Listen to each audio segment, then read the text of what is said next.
Bismillahirrahmanirrahim. Assalamu alaikum, dear students of class 7th. Hope you all will be fine. Today our topic is breathing on page number 101. We have already studied about breathing, that it is simply the exchange of gases between lungs and surrounding air. So this process takes place in the lungs. So first of all, we will discuss the structure of lungs. The lungs are two elastic pouches lying inside the ribs. ठीक है, ये जो हमारे body के अंदर rib cage है ये उसके अंदर होते हैं। अल्लाह ताला ने इनको सेफ्टी के लिए इसके अंदर रखा हुआ है, क्योंकि ये बहुत हमारा बॉडी का नाजुक हिस्सा होता है। They are connected to the air outside the body by a wind pipe called trachea. Trachea opens in the back of mouth and nose. ये जो लंग्स हैं ये एक ट्यूब के साथ जुड़े हुए होते हैं जिसको हम ट्रैकिया कहते हैं। कॉमनली हम इसको सांस की नाली भी कहते हैं। ये हमारे मुंह में बैक पे ओपन होती है और इस जो उधर से नोज़ की जो एंट्रेंस है वो भी इसके साथ होती है कनेक्टेड। इस तरह से जो हम नोज़ के ज़रिए सांस लेते हैं वो आगे ट्रैकिया के ज़रिए लंग्स तक पहुंचता है। Trachea divided into two smaller tubes called bronchi. ये ट्रैकिया आगे जाके दो हिस्सों में डिवाइड हो जाता है जिनको हम ब्रोंकाई कहते हैं। And these bronchi goes into lungs, further divided into smaller tubes called bronchioles. ये जो ब्रोंकाई है यानी ये आगे जाके मज़ीद ब्रांचेस में डिवाइड हो जाते हैं जिनको हम ब्रोंक्यूल्स कहते हैं। And in tiny walled air sacs called alveoli, जो कि फिर ब्रोंक्यूल्स आगे जाके छोटे छोटे एयर सैक्स हैं जिनके अंदर ये ओपन होते हैं और ये सारा हमारे लंग्स के अंदर है। ठीक है। Lining of trachea has two types of cells. One type is covered with tiny hairs called cilia.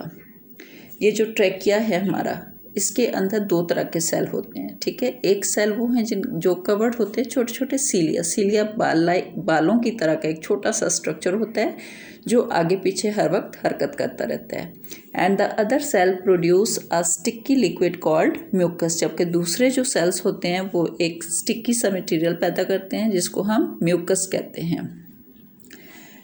इनका फंक्शन क्या होता है? Dust particles and bacteria stick to the mucus. के जो हम सांस ले रहे होते हैं, वैसे तो हमारे नोज़ के अंदर भी आपने देखा है हेयर्स होते हैं और इनका काम क्या होता है? सेफ्टी है ये भी, कि जो डस्ट पार्टिकल्स हैं या जो जर्म्स वगैरह होते हैं हवा के अंदर ये उनको रोक लेते हैं। लेकिन फिर भी अगर आगे चले जाएँ ट्रैकिया के अंदर तो ट्रैकिया के अंदर जो सीलिया होते हैं और जो म्यूकस बनता है वो इसी प्रोसेस के लिए होता है, हिफाजत के लिए होता है कि ये जो डस्ट पार्टिकल्स हैं या जो बैक्टीरिया हैं वो म्यूकस के साथ स्टिक कर जाते हैं, चिपक जाते हैं। एंड सीलिया जो ड्यूरिंग बीटिंग वो उनको ऊपर की तरफ धकेल देते हैं और इस तरह वो हमारे जो मुंह के तरफ आ जाते हैं जहाँ से उनको स्वेलो कर लिया जाता है। तो इस तरह से वो हमारे लंग्स तक नहीं पहुँच पाते हैं।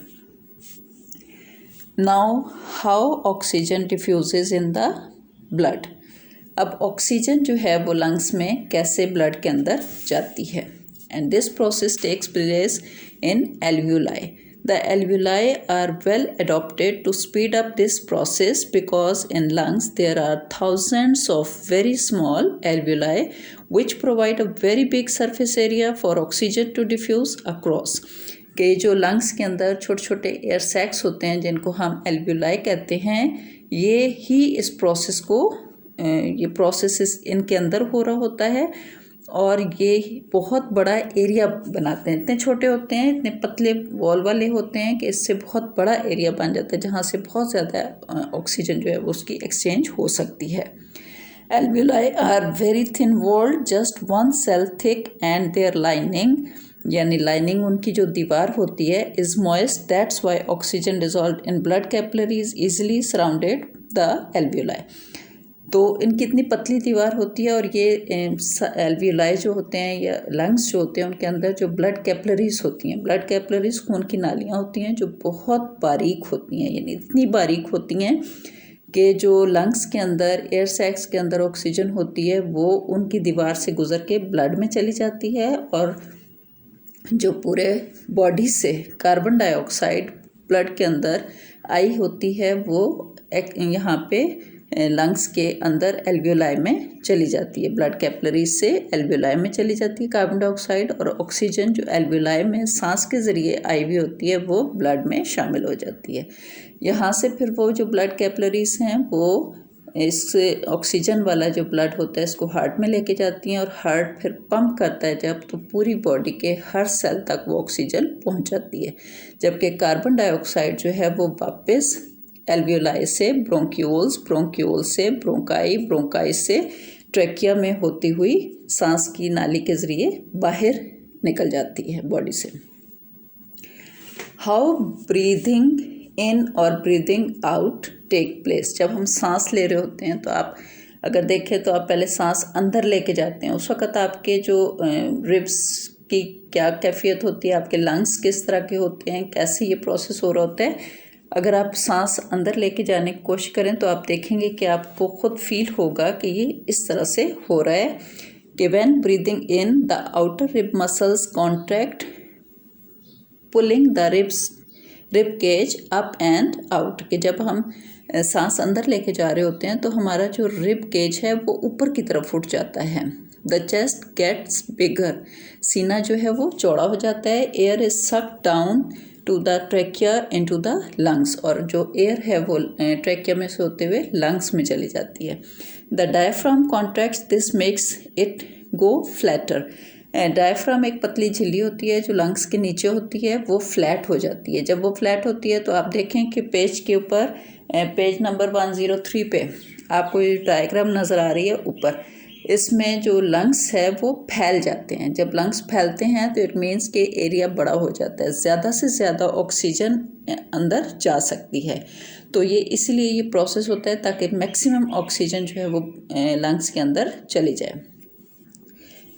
ब्रीदिंग आउट में क्या होता है, जब हम सांस बाहर निकाल रहे होते हैं, the rib muscles relax letting the rib cage fall and in and down. तो जब आप सांस बाहर निकाल रहे होते हैं तो रिब केज जो होता है वो वापस अपनी पोजीशन पे चला जाता है, पहली पोजीशन पे रिलैक्स हो जाता है। The chest gets smaller and air is pushed out of the lungs. तो चेस्ट आपकी वापस छोटी हो जाती है, उससे क्या होता है कि जो लंग्स हैं वो सिकुड़ते हैं, और इस तरह से जो एयर है उसको बाहर निकाल दिया जाता है, जो कार्बन डाइऑक्साइड जिसके अंदर मौजूद होती है। The diaphragm relax, this let it bulge upward. तो जब ये डायफ्राम भी वापस अपनी पोजीशन पे आ जाता है तो लंग्स जो हैं वो सिकुड़ के अपनी पहली पोजीशन पे चले जाते हैं। इस तरह जब हम सांस ले रहे होते हैं तो हमारे लंग्स फैलते हैं, जब हम सांस छोड़ रहे होते हैं तो लंग्स सिकुड़ते हैं ताकि एयर जो है वो आसानी से अंदर और बाहर आ जा सके। Hope you will understand this topic बेटा। Thank you.